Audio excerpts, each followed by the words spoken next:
प्रेम से बोलो सदगुरुदेव महाराज की जय।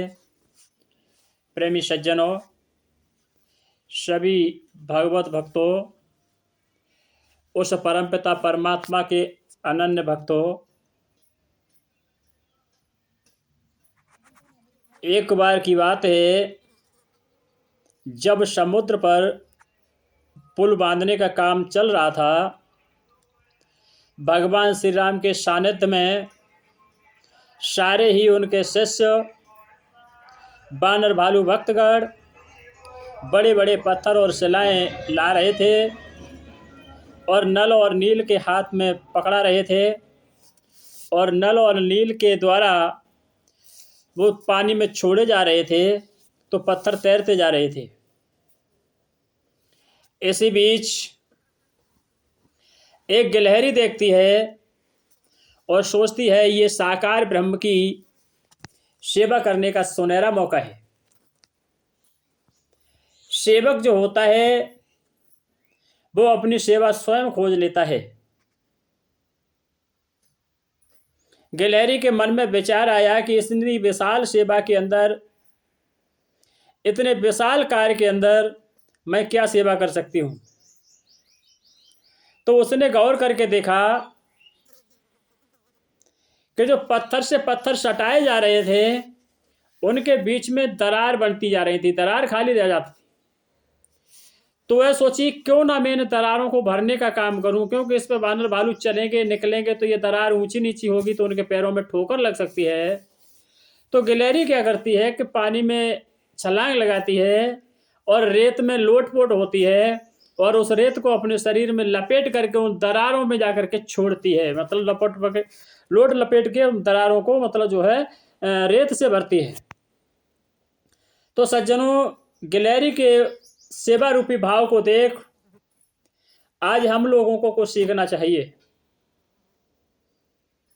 इधर भगवान श्री राम पुल के कार्य को देखते हैं, कार्य दिन प्रतिदिन संपन्न होता दिखाई देता है तो प्रसन्न मुद्रा में टहलते हुए समुद्र के किनारे आगे बढ़ जाते हैं। सज्जनों, एकांत में बैठ करके एक पत्थर को अपने हाथ में उठाते हैं और समुद्र में छोड़ देते हैं।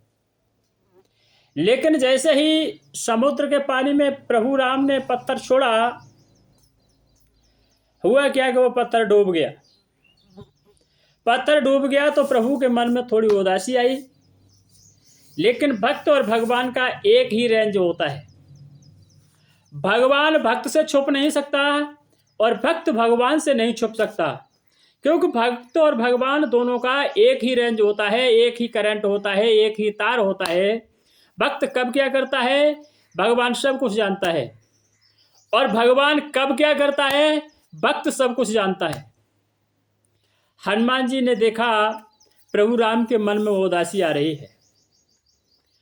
स्वयं चल करके समुद्र के किनारे पहुंचे, दंडवत प्रणाम किया और पूछने लगे, हे मालिक क्या कारण है।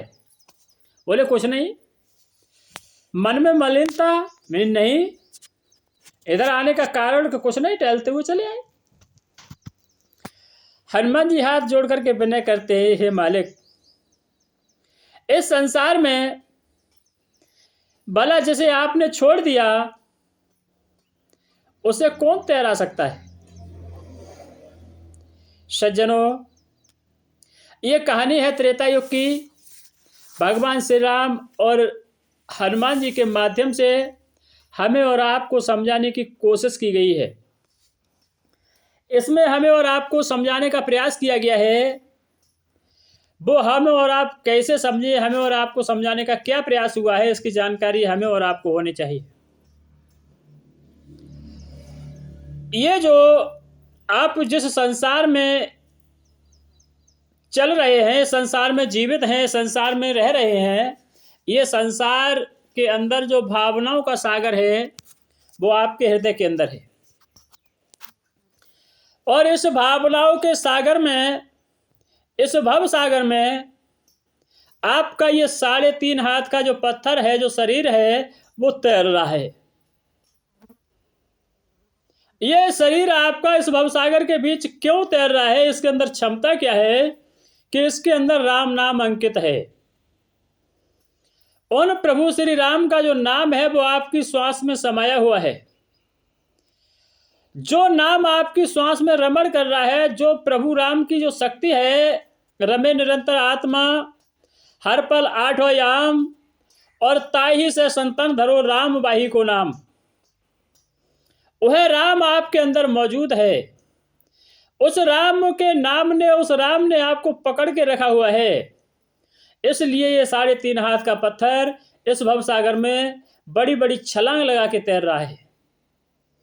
सज्जनों, जिस दिन इस पत्थर को राम छोड़ देगा, जिस दिन इस पत्थर से राम नाम निकल जाएगा, जिस दिन आपकी श्वास के बीच में बसने वाला जो नाम है वो विदा हो जाएगा, उस दिन आपकी श्वास भी मिथ्या हो जाएगी।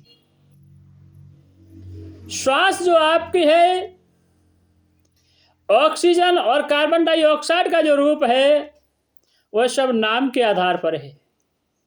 वह अंदर बैठा नाम ही आपके ऑक्सीजन को अंदर ले जा रहा है और अंदर कार्बन डाइऑक्साइड में परिवर्तन कर बाहर फेंक रहा है। जिस दिन वह यह काम करना बंद कर देगा, वायुमंडल में ढेर सारी ऑक्सीजन बनी रहेगी, लेकिन आपके अंदर नहीं जाएगी। तो राम का नाम जिस समय आपको छोड़ देगा, राम का नाम जिस समय 3.5 हाथ रूपी पत्थर से विदा हो जाएगा, उसी दिन ये 3.5 हाथ का पत्थर भवसागर में डूब जाएगा, हमेशा हमेशा के लिए नष्ट हो जाएगा। तो सज्जनों, राम नाम के हीरे मोती संत बिखेरे गली गली, ले लो रे कोई राम के प्यारे, आवाज लगावे गली गली। वह राम नाम के जो सब मतलब हीरे मोती हैं, वो संतों के सानिध्य में प्राप्त होते हैं।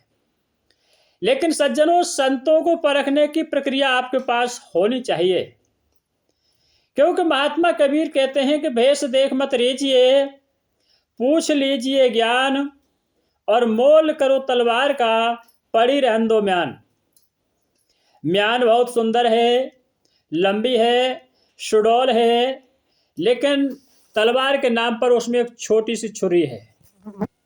तो युद्ध में आपकी विजय नहीं, पराजय ही पक्की है। इसीलिए संतों के भेष को मत देखो। संत कभी भेषधारी नहीं होता, संत कभी भगवाधारी नहीं होता। संत के चेहरे पर, संत के शरीर पर कोई भी कलर का कपड़ा हो सकता है, संत का कोई भी कारोबार हो सकता है। महात्मा कबीर को देख लो, सदगुरु थे लेकिन चरखा काट रहे थे। भक्त रविदास को देख लो, रविदास मतलब जो सदगुरु थे, मीराबाई के गुरु थे, लेकिन जूता गांठ करके जीवन यापन कर रहे थे। भगवान शंकर को देखो, समय के सदगुरु थे, रावण के गुरु महाराज थे। रावण ने अपने सिर काट काट के भी उनको पूजा था, लेकिन वो भी अपनी गृहस्थी के अंदर गृहस्थी का धर्म निभाते हुए और कैलाश पर मस्त थे। भगवान श्री राम को देखो, समय के सदगुरु थे, लेकिन एक राजा भी थे, राजनीतिक भी थे। भगवान कृष्ण को देखो, समय के सदगुरु भी थे और गृहस्थ भी थे और एक राजा भी थे, और सब कुछ होने के बाद योगी राज भी थे। तो सज्जनों, जो संत होते हैं, जो सदगुरु होते हैं, उनके भेष को मत देखिए। भेष के अंदर तो कुछ छुपा हो सकता है, लेकिन जो सदगुरु होते हैं, जो संत होते हैं, वो उनके हृदय से ज्ञान ही मतलब झलकता है, ज्ञान ही बाहर निकलता है। वो भी सारे संसार को शुद्धिकरण के लिए, सारे संसार को अधोगति से बचाने के लिए। वैसे हमने और आपने देखा है कि हम और आप भी संसार में ही रह रहे हैं। कई गांव के किनारे एक मंदिर होता है और मंदिर पर एक संत रहते हैं, और संत के पास सुबह को 2-4 शिष्य लोग गांव से आकर के पहुंचते हैं। तो वो क्या करते हैं कि अपने बिस्तर के नीचे हाथ डाला और एक पोटली निकाल करके चेला की तरफ फेंक दी। चेला ने उस पोटली से माल निकाला, उसको रगड़ किया और उसमें से बीज हटाए और उस पत्ती को मल करके उसमें 2 बीड़ी जला के डाली या सिगरेट की तंबाकू मिलाई और चलम में भर लिया। और जब चलम में भरने लगे उसके बाद गुरु महाराज के हाथ में चलम है और शिष्य के हाथ में क्या है, माचिस है। और जैसे शिष्य माचिस दे रहा है, आग दे रहा है, और गुरु महाराज उसमें कस लगा रहे हैं, दम लगा रहे हैं। सज्जनों, समझना यह है कि लोगों ने अर्थ का अनर्थ कर दिया है। चलम में दम लगा रहे हैं तो क्या कह रहे हैं, अलख बम, अलख बम, लगा दम और मिटा गम। कितना सुंदर शब्द है। अलख बम प्रतीक है परम पिता परमात्मा के स्वरूप का, प्रकाश रूप का, जिसके लिए रामायण में कहा गया है कि परम प्रकाश रूप दिन राती, ना चाहिए कछ दिया घृतवाती। वह अलग बम जो है वो परमपिता परमात्मा का स्वरूप है। फिर दूसरा शब्द क्या है कि लगा दम, दम है आपकी श्वास। उस प्रकाश स्वरूप परमात्मा में आप अपनी श्वास को लगाइए, यानी श्वास में रमण करने वाले नाम में लगाइए, श्रुति को शब्द में जोड़िए। अलग बम, प्रकाश स्वरूप परमात्मा में लगाओ दम, अपनी श्वास को जोड़ दो। फिर आगे है कि मिटा गम, संसार का सारा गम खत्म। इसीलिए कहा है नवी भक्ति में कि नवम सरल सब छलवई हीना, मम भरोस ही हर्ष नदीना। मोय कपट छल छिद्र न पावा, और निर्मल मन सोई जन मोय भावा।